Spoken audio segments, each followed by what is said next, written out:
আসসালামু আলাইকুম এভরিওয়ান। আজকে আমরা এই ম্যাথের সমাধান দেখব। আমাদের এই চ্যানেলে আপনাদের জন্য বিভিন্ন চাকরি পরীক্ষার বিভিন্ন ম্যাথের সমাধানের ভিডিও চলছে। কাইন্ডলি আমাদের চ্যানেলটিকে সাবস্ক্রাইব করে দিবেন। তো চলুন এখন আমরা আমাদের আজকের সমাধানে নেমে পড়ি।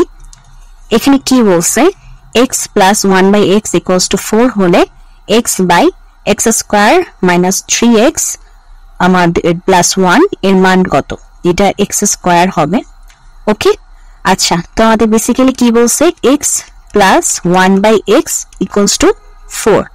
তো এখান থেকে আমরা যেটা করব সমাধান করে, আমরা যদি এটাকে লসাগু করি তাহলে যেটা হয় x² + 1 এর পাশে 4 আর আমাদের থাকে হচ্ছে x² + 1 = 4x। তো x² + 1 = 4x আমরা এই সমাধানটা পেলাম আমাদের এখান থেকে। ওকে, তো এখন আমাদেরকে বলছে যে x/x² - 3x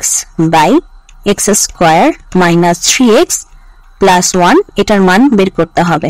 সো এখন আমরা কি করব, এই যে এখানে x² + 1 আছে না, এই x² + 1টাকে একপাশে মানে একদিকে নিয়ে আসি আর 3x কে সরিয়ে দিই।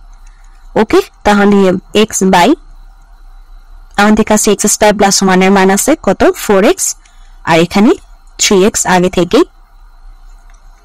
তো 4x - 3x আমাদের কত হয়, x, আর উপরে x নিচে x কাটা হলে 1, তাহলে আমাদের মান কত বের হচ্ছে, 1। এটাই হচ্ছে আমাদের আজকের প্রশ্নের সমাধান। তো যদি ভিডিওটি ভালো লাগে অবশ্যই ভিডিওতে লাইক দিবেন, চ্যানেলটিকে সাবস্ক্রাইব করবেন। ভালো